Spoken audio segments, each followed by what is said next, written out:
আসসালামু আলাইকুম। Hello guys, তোমরা কেমন আছো? গতকাল রাতে ভাত বেশি হয়েছিল, তাই এই ঠান্ডা ভাত তো কেউ খাবে না।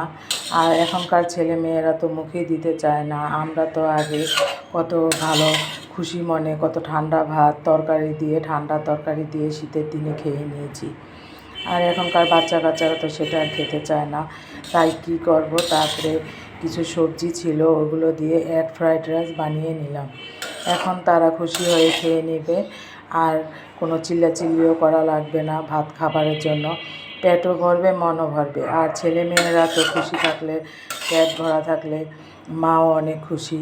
তাই আর কি করব, ওদের বানা রাখতে গিয়ে এখন এগ ফ্রাইড রাইস বানিয়ে নিলাম। আগের দিনে আমরা এগুলোকে বলতাম হচ্ছে ভাত বাগার।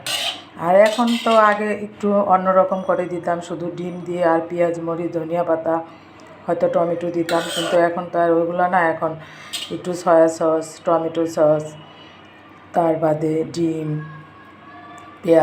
পেঁয়াজের কলি এইসব দিয়ে আর কি। তাই বানিয়ে নিলাম ঝটপট করে এগ ফ্রাইড রাইস। দেখুন কেমন হয়েছে। আসলেই